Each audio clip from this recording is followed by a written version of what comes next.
नमस्कार, आपके साथ मैं हूं तेजस्वी चंडोक नैयर। आप देख रहे हैं मेरा वोट मेरी सरकार। चुनाव से जुड़ी हर छोटी और बड़ी खबर सिर्फ 5 in 7 पर। बीजेपी अध्यक्ष राजनाथ सिंह का कहना है कि पार्टी जिन नेताओं को टिकट नहीं दे सकी उन्हें किसी और तरीके से इस्तेमाल करेगी। जसवंत सिंह से पार्टी ने उम्मीद नहीं छोड़ी है और पर्चा वापसी तक इंतजार करेगी। लखनऊ के रास्ते में राजनाथ से उनके विमान में बात की हमारे सहयोगी सुमित पांडे ने। बातचीत के दौरान राजनाथ सिंह ने यूपी से 50 से ज्यादा सीट मिलने का अनुमान जताया।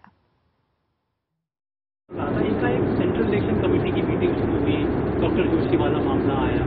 मोदी जी क्या चाहते थे? वो बनारस से चुनाव लड़े, उन्होंने राष्ट्रीय अध्यक्ष होने के नाते आपसे कहा यह सब पार्टी का फैसला है। रणनीति के तहत चुनाव के समय पार्टी को कुछ फैसले करने पड़ते हैं। जो कुछ भी फैसला है सामूहिक रूप से सेंट्रल इलेक्शन कमेटी का फैसला है, किसी व्यक्ति विशेष का कोई फैसला नहीं है।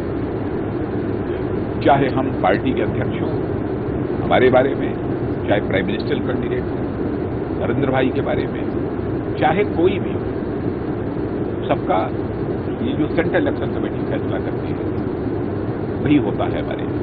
अब जैसे गांधीनगर गुजरात अडवाणी जी को प्रपोजल मिला था और वहीं से वो सांसद थे ही, तो कैलाश जोशी जी एक दिन मिलने के लिए मुझे आए। उन्होंने अपने अस्वस्थता के बारे में और सरकारी चीजों के बारे में जानकारी दी। ये हुआ कि वो चुनाव नहीं लड़ेंगे। कैलाश जोशी जी उसके बाद अडवाणी जी से मिलने गए, वहां भी उन्होंने उसकी चर्चा की। और स्वाभाविक रूप से कोई किसी बड़े के सामने जाता है तो कहता है कि वैसे आप चाहें तो भोपाल से भी लड़ सकते हैं। तो दोनों स्थानों का प्रपोजल था। फिर अडवाणी जी ने यह फैसला किया कि, और मोदी जी का भी आग्रह था अडवाणी जी से कि अब चूंकि आप गुजरात से बराबर सांसद रहे हैं कई बार से, और मैं तो यही चाहूंगा कि आप गुजरात से चुनाव लड़ें। तो अडवाणी जी ने इस बात की घोषणा कर दी कि नहीं, मैं गुजरात से ही चुनाव लड़ूंगा। और मैंने स्वयं कहा था कि अडवाणी जी की चॉइस है जहां से भी लड़ना चाहें। जसवंत सिंह जी ने पर्चा भर दिया, उस पर कुछ एक्शन देने की सोच नहीं, अभी विड्रॉल की डेट अभी शेष है। मैं समझता हूं कि वह निश्चित रूप से जो भी फैसला उन्होंने किया है उस पर पुनर्विचार करेंगे। आप चाहें विड्रॉल का वापस दे दें? हमारी इच्छा तो यही है, क्योंकि हमारे पार्टी के एक वरिष्ठ नेता, योग्य नेता हैं वो, और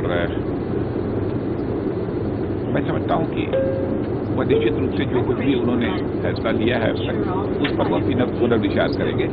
इसलिए विड्रॉल की डेट की हमको प्रतीक्षा करनी चाहिए। तो आखिरी सवाल है कि यूपी बहुत इंपॉर्टेंट इस बार माना जा रहा है। यूपी की लड़ाई आप किस तरह देखते हैं? आपकी पार्टी के 48 विधायक विधानसभा में आए और आज पार्टी 50-55 की जो बात करती है, ये मिसमैच आप कैसे पूरा करने की सोच?